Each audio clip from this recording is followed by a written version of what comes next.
नमस्कार दोस्तों, steno education world channel में आप सभी का एक बार फिर से स्वागत है। चैनल को लाइक सब्सक्राइब करना ना भूलें। आज की आशुलिपि गति 90 शब्द प्रति मिनट की गति से बोली जाएगी।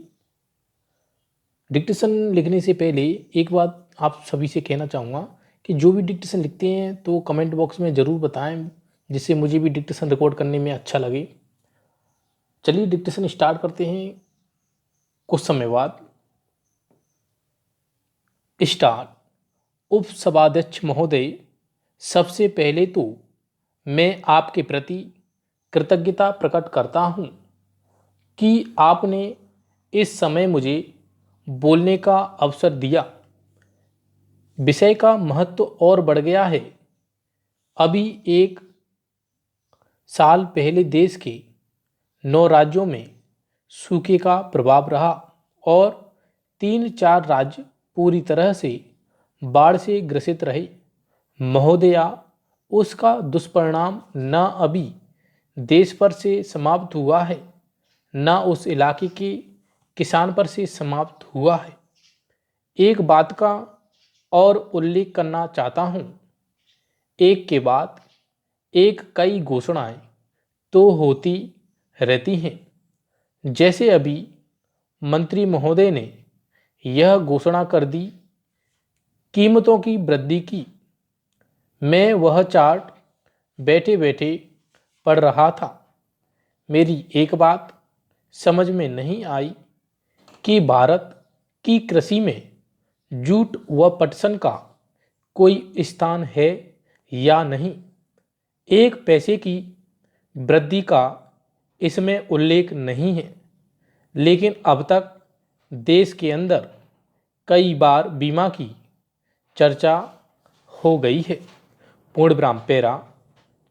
मैं आपसे कहना चाहता हूँ कि जिस प्रदेश से मैं आता हूँ, बाढ़ ने 3-4 बार बर्बाद किया है और अभी आते आते 5वीं बार किसानों को अप्रैल महीने के प्रारंभ में, मार्च के अंत में ओले ने बुरी तरह से बिहार में बर्बाद कर दिया और भी कई प्रदेशों को बर्बाद कर दिया।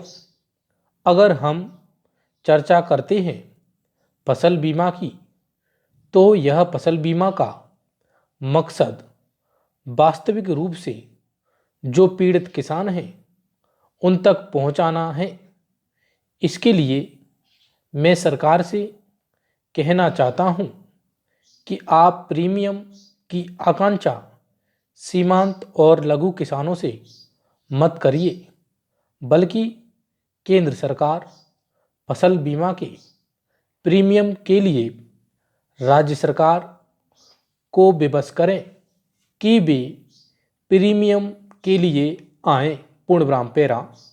महोदया, देश को जो किसान हैं वह 80% किसान सीमांत और लघु किसान हैं और मात्र 20% ऐसे किसान हैं जो लघु सीमांत से कुछ ऊपर होंगे और खेती लायक देश के अंदर जितनी जमीन है यह इन 80% सीमांत और लघु किसानों के हाथ में है। महोदया, थोड़ी देर पहले आबादी के बारे में चर्चा थी। मैं बहुत जल्दी से कहना चाहता हूँ, आज गांव में 76% आबादी रह रही है और इस आबादी के अंतर्गत 71% केवल खेती ऊपर निर्भर हैं। उसके पास कोई दूसरा काम नहीं है। आज उसकी अवस्था क्या हो गई है? बाढ़ ने तबाह किया, मांग शुरू हुई, बीज ले जाओ, घर भी डूब गया, खेत भी डूब गया, जो कुछ भी था वह भी डूब गया। तो आज किसान ऋण के बोझ से परेशान है। सचमुच में अगर आप किसानों को आगे बढ़ाना चाहते हैं तो मैं निवेदन करूंगा कि आप इस पर विचार करें। और मैं कहना चाहता हूं कि चंडीगढ़ के अंदर छत पर खड़े होकर मान्यवर जी किसानों के ऋण की माफी की घोषणा कर सकते हैं, तो दिल्ली दरबार में बैठे हुए लोगों से क्यों भाग रहे हैं?